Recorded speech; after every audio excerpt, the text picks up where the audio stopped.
My parents started RUF Automobile in 1939 here in Pfaffenhausen. They bought a banker's villa with a park, and that was in a very good location right at the entrance of Pfaffenhausen at the main street. And they decided to remove the park and change it over to an automobile enterprise.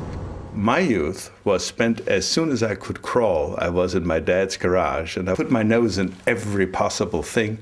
And of course, this was not always easy for my parents because this was also dangerous. And one day, actually, I fell into the waste oil container, and I was rescued. That was my first baptizing, I guess. So this is how it all started.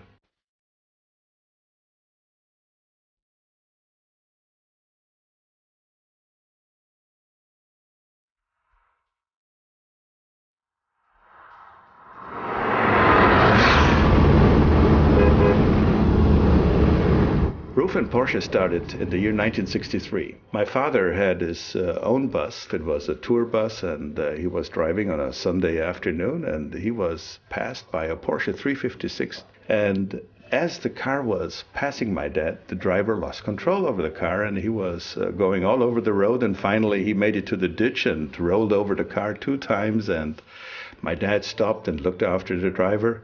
He was okay, apparently. He had a couple of cuts from the glass, and my father spoke a couple of comforting words to him and brought him to the hospital, had him checked out, and told him, "Don't worry about the car, I will take care of the car. Just look after yourself, and we will speak on the telephone." And a week later, my dad buys the salvage. He bought the broken car that was beat up all over, and he fixed it and brought it back in brand new condition. Of course, I was involved, and my older brother at that time. We were all enthusiastic. This is when the enthusiasm for the Porsche automobile actually started in our company. And we owned the car for a year. My dad drove it and fell in love with the Porsche. That was his actual first experience with a Porsche car. And then one day, something incredible happened. As we were driving in Munich on Leopoldstrasse in one of the main streets, and a young man knocks at the window, asks us to stop the car, and we're stopping, we're talking to this man. And he says, "I want to buy your car." And my dad and this young man, they go to a coffee shop, and we talk, and 1 hour later, the car was sold. We didn't actually take the car home anymore. He bought it on the spot. He had the cash money. And my dad said, "I can't believe it. I never sold a car like that before." And we actually made money, and we had it for a whole year. So this was the best argument for me as a teenager to motivate my dad to continue to do the next project. And this is what happened.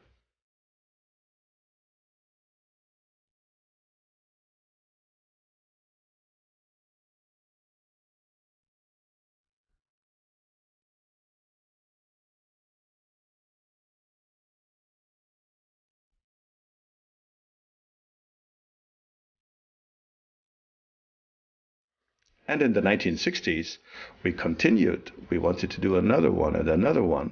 We were known as the Porsche specialist that wouldn't fear any type of complicated repair, maintenance, be it in the bodyworks or be it in the mechanical side. It was comprehensive work that we could offer.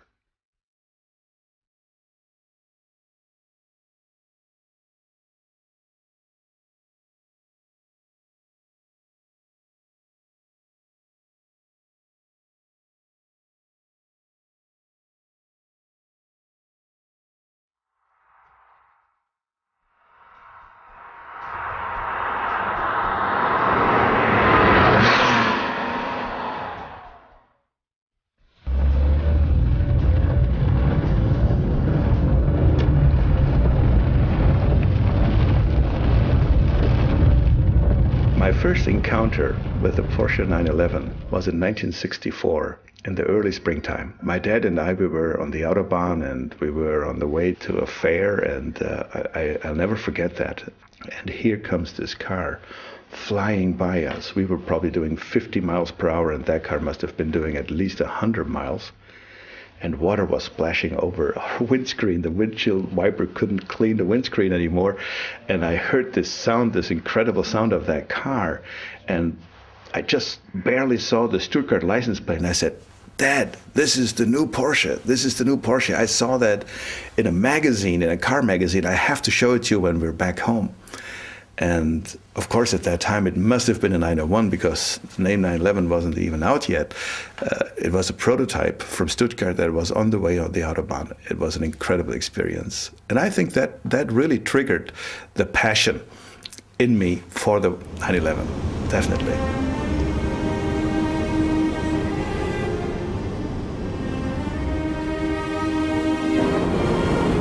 Driving an early 911 is an experience by its own. You drive this car, you feel how light it is, how light-footed. You know, it's 1,000 kilos. Today we're driving 1,600, and the 500 horsepower that we use today feel different to the 130 we drove at that time, because the extra weight, the 60% more weight, is not really compensated by the extra horsepower, because there is no compensation for extra weight. There's nothing better than saving weight in an automobile. So this really is the feel like you are riding on a feather. It's fantastic. It's very difficult to describe. I also describe it as I'm driving my own pants here. And this is the way I feel when I drive this car on the curvy, narrow roads around our neighborhood, because it gives you this feeling of lightness.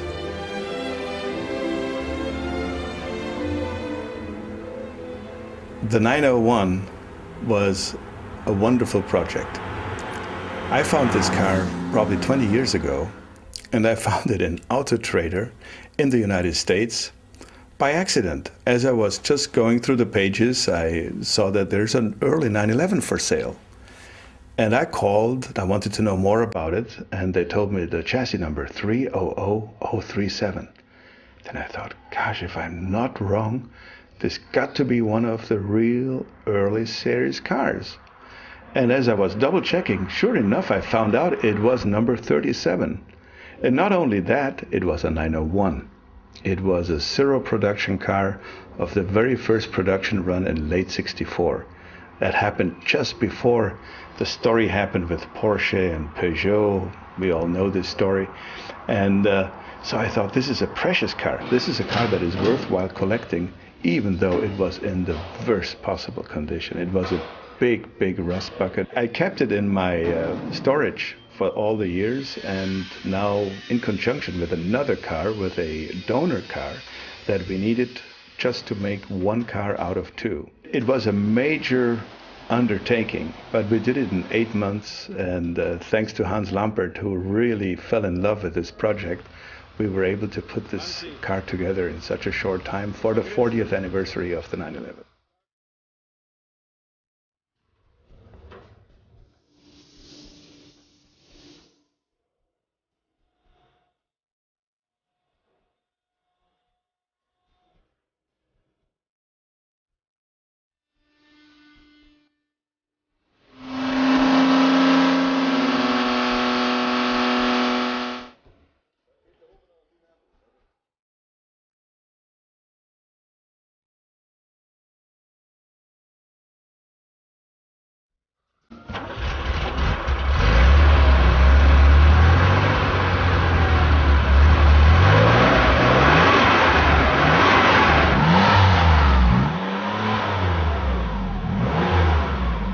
Our strength has always been that we offer for any regular Porsche service, maintenance, and repair. And we have a staff that has been with us for decades, so therefore they are competent of understanding and knowing all the early cars as well as the latest cars. And we can offer a comprehensive service for all existing regular Porsches as well.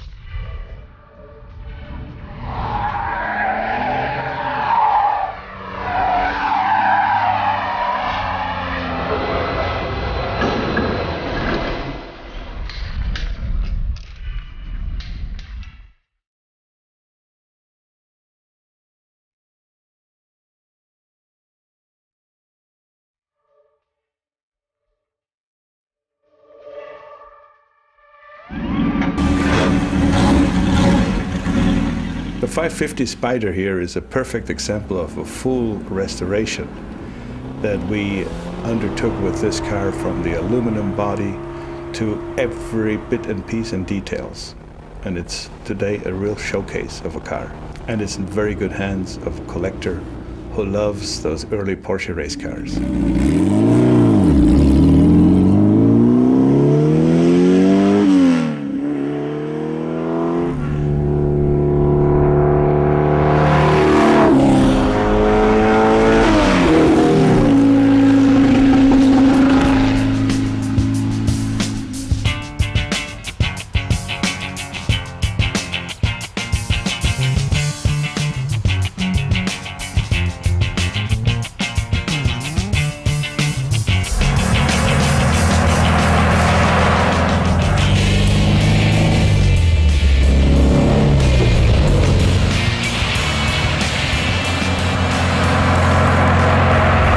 The challenge for me is in a restoration that the car must not be over-restored, but everything has to be original and it has to be in a condition like it left the factory assembly line, brand new. And this is what I want to achieve with every restoration.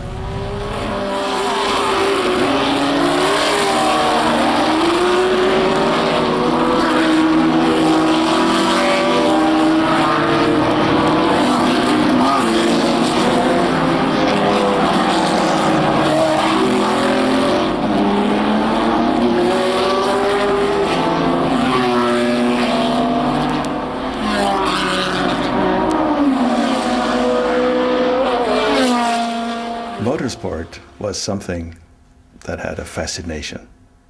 Motorsport was something that attracted me. I wanted to go to all the races. Well, those I could actually visit easily from here. And I wouldn't go if there wasn't a Porsche. And my time was the beginning of the 904s, when the 904s were out on the track.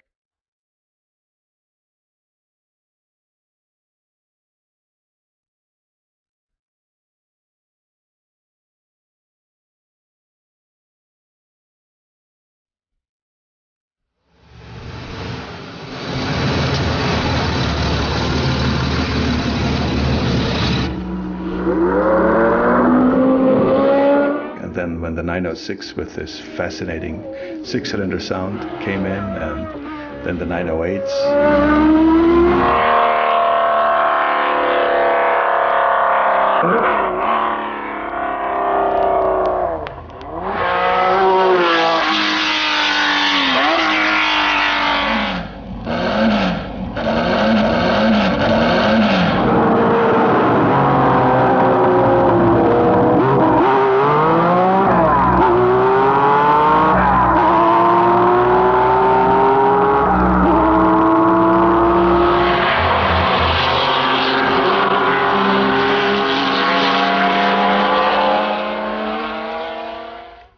When I look at this car, the 917, that was heaven on earth. The sound of this 12-cylinder engine, this is something so special, it goes under your skin. And the movie Le Mans by Steve McQueen, to me, I knew every sequence. This movie was everything to me at that time, and it still is. And to me, it was very clear, I just had to be part of this dream. I had to be in this world. Somehow or one way I had to be there.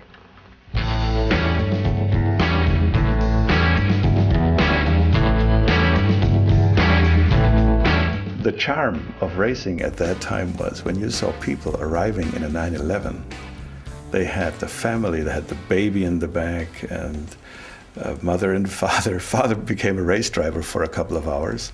The car was jacked up. They put on different wheels, the racing wheels. They put on different exhaust tips, and then they went racing.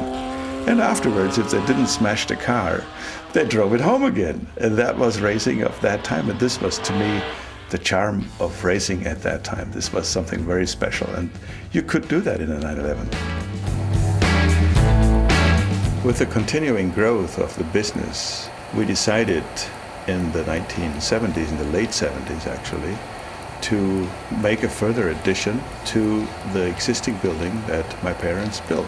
And what we did, we found a building, a used building that we disassembled, and we moved it to our premises, and we reconstructed the building completely. And the best part is that our own staff did this whole job. Everybody for a while was a masoneer, a construction worker, a plumber, a tile layer, anything you can imagine. And this building is very attached to us because it's our own building that we built with our own manpower.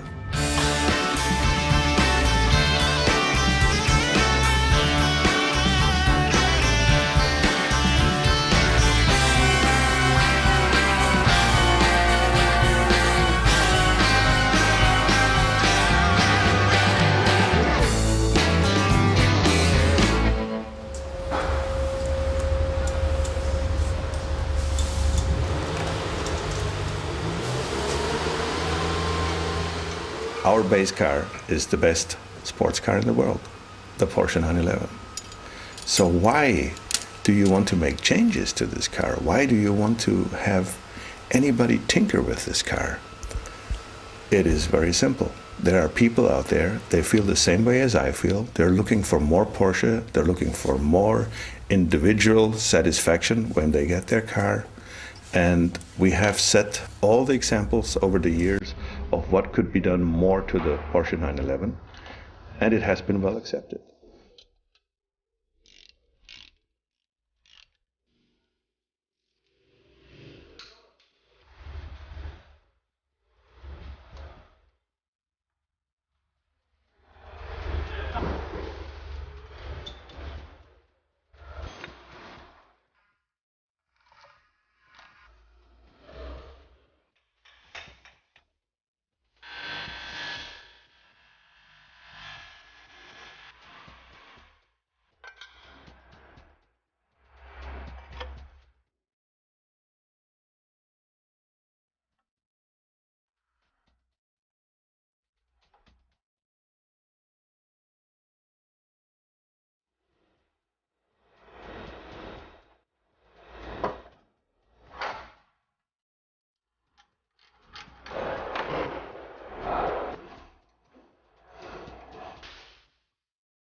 Of course, the beginning of that discussion and the triggering for our own success in the Porsche 911 story was definitely at the time in the 70s when the parole was out and it was announced by the factory the 911 will only be built for 2 or 3 more years, and they made the 911 less attractive just by reducing it down to one model, and it was less performance than before.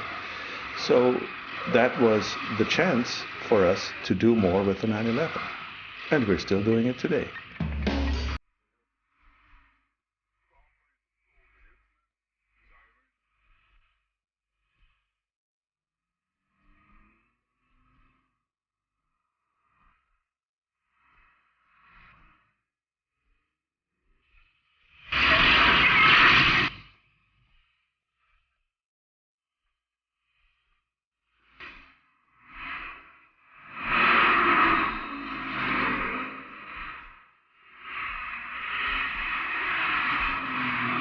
The 930 BTR, which was a 374 horsepower version of the 930. This was the car that actually broke the speed barrier of 300 kilometers per hour. And we were invited the first time from Road and Track for a high-speed contest in northern Germany. And Phil Hill was driving and Paul Frere was driving, and they ended up with this fantastic speed of 306.4 kilometers per hour. And nobody would have believed that this normal 911 would be the winner against all these super exotic cars. In 1987, we followed another invitation of Road and Track. It was World's Fastest Cars, Volume 2, and we just barely finished our car, which was a complete new development. And at that time, this was definitely the most sophisticated development that we performed from our side. Now, our car was in this yellow color. We were the only ones that had a yellow car, and the photographers loved it, and they gave him a nickname. They called it the Yellowbird, and the car never got rid of that name, Yellowbird. Yellowbird is today a known name for this car. We had a top speed of 211 miles per hour, which was really a sensation. Paul Frere to me is one of the most phenomenal drivers and a great engineer. His expertise, everything that he knows from the past, plus he knows what the future is going to be. It's just amazing, and he can connect it all and he can put it together. He's really a walking dictionary. He's a very, very exceptional man. Die Leute fragen mich immer, wie kann ein 911 so schnell sein und vor allen Dingen auf der Straße bleiben. Aber es war eigentlich kein Problem, das Auto bei der Geschwindigkeit auf der Straße zu halten. Man hat ein bisschen korrigieren müssen, aber es war gar kein großes Problem. And again, we came home as the winners, which was really a sensation.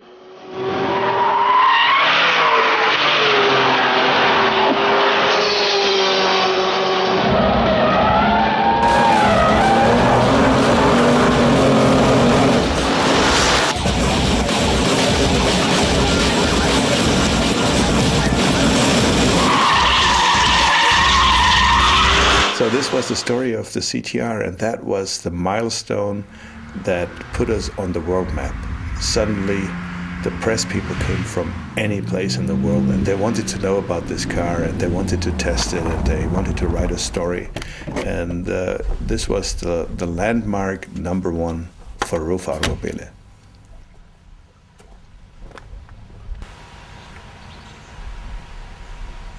Was ich bei Ruf bewundere und schätze, dass er die Sachen wirklich gründlich macht.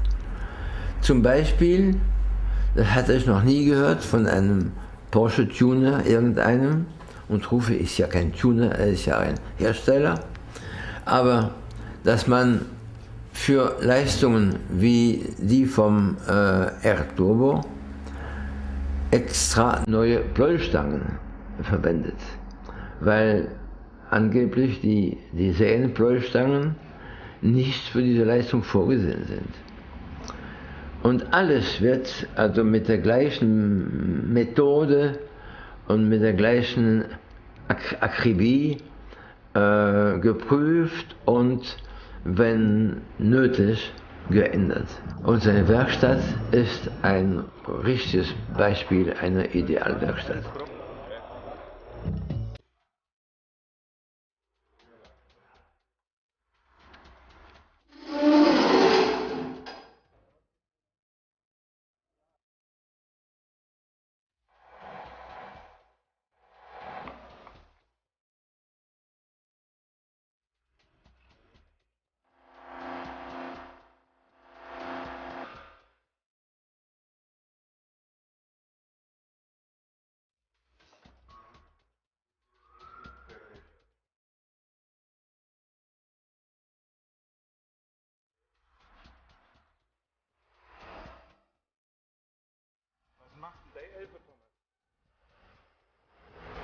Hast du einen heiligen Fahrer?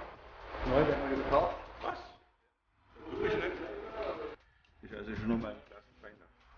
Ist also schon besser noch. The world was waiting for a successor of the CTR, and so the CTR2 followed and was definitely a car that had a lot of changes, also in the bodywork and body style. And that was the significant difference to the CTR model that we had before. We suddenly showed some big cosmetic changes. It had a multifunctional rear engine lid that was at the same time the air intake for the intercoolers and for the engine cooling. It was a 520 horsepower version with an integrated roll cage in the body and still a very elegant appearance. The CTR2 is a very much appreciated car today, and we even made a wide body version, which was the CTR2 Sport. And we have CTR2s, well, basically everywhere in the world. It was also a US approved car. That means we could build that car for the United States market as well. Then the era of the water-cooled Porsches started, and our first one was the 3400S. The 3600S followed. The 3600S is actually a two-seater 911 Roadster because we put the 911 engine into the Boxster chassis. And it made it an ideal sports car with a perfect weight distribution. Our flagship is the R Turbo that is based on the 996 Turbo.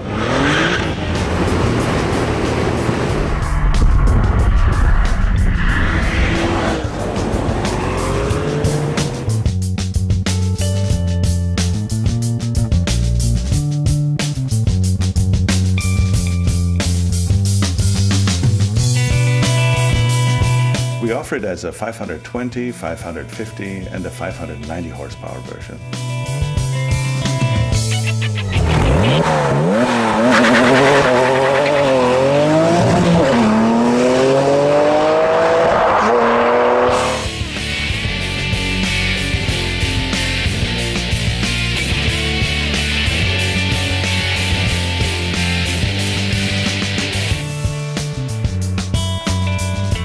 It has been tested in Nardo in southern Italy with a top speed of 351 kilometers per hour.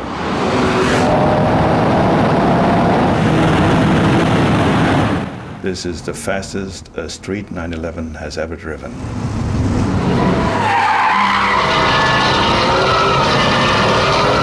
These pictures show very clearly what happens on the Nürburgring, especially when you are in the Nordschleife.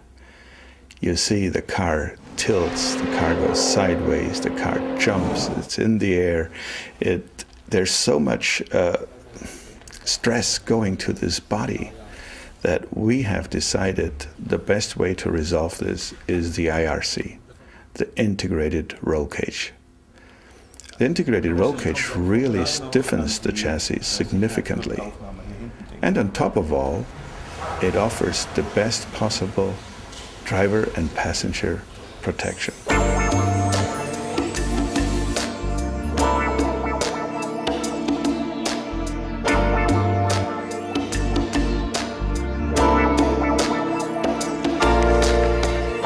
And the successor is ready to be launched, the 997-based RT12. RT12 stands for the 12th generation of RUF Turbo. It is available as a 530, a 560, and a 650 horsepower version with a 3.8 liter engine.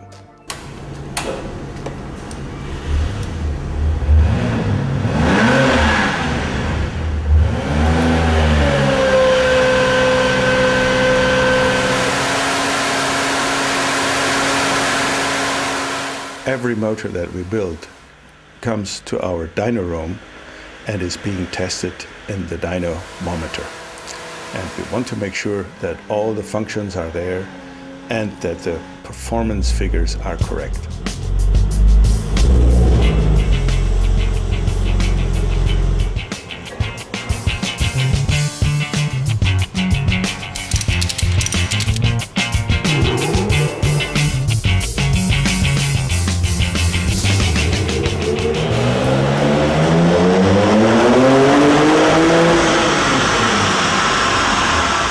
At the end, the full car goes on a rolling road and we make another checkup of all the functions.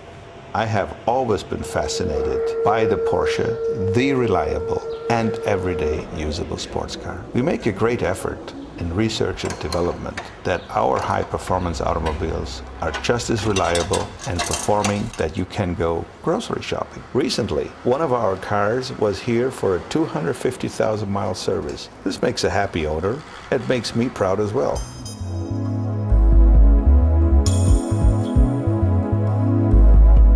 My philosophy is car and driver must be like hand in glove. They have to be the perfect team.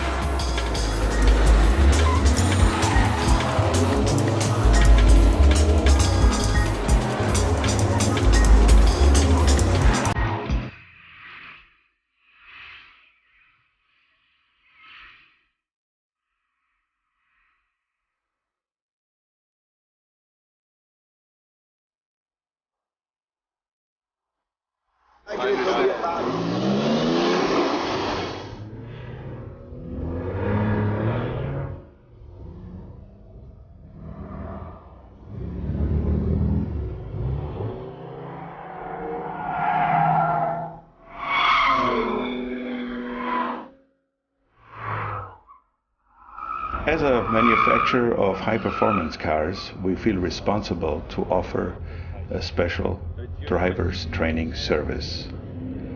This service starts from the beginners all the way to the advanced drivers to individual coaching that we offer in all kinds of circuits, be it in Germany, in Austria, in the United States, or even in Japan. We are offering this service since 1979.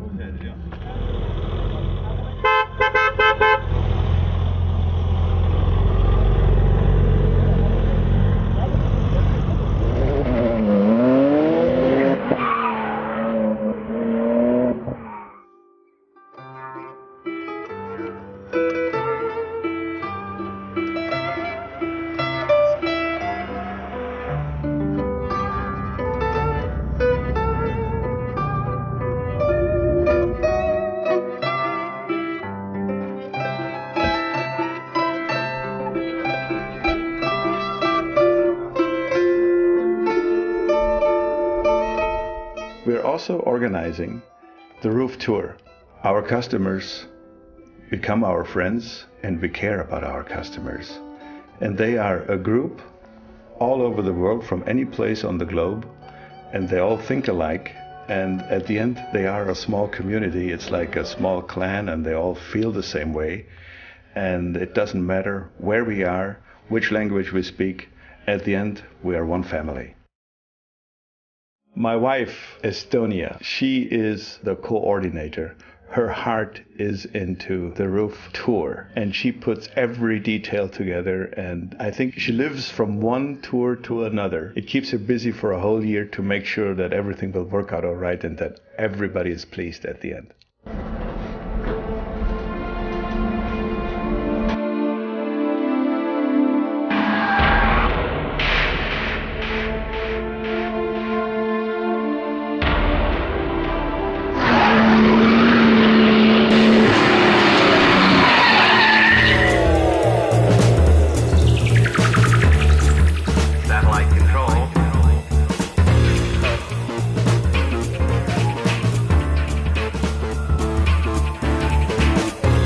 Since we had the CTR series cars, the world expects from us to come with a successor. And the automotive world is in a big competition. All the big companies are also bringing supercars.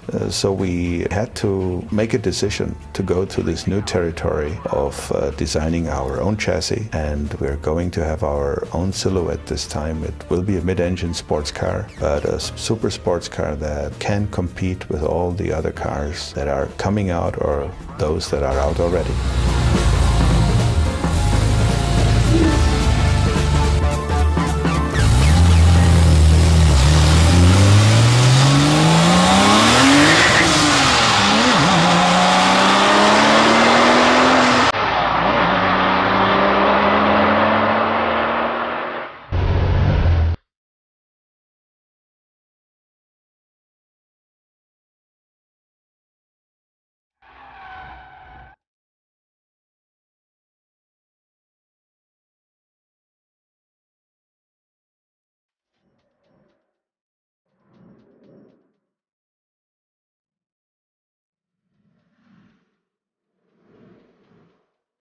And now we would like you to join us to ride with us in the R Turbo on the Nürburgring, the Nordschleife, the most challenging and the most difficult racetrack in the world, also known as the Green Hell.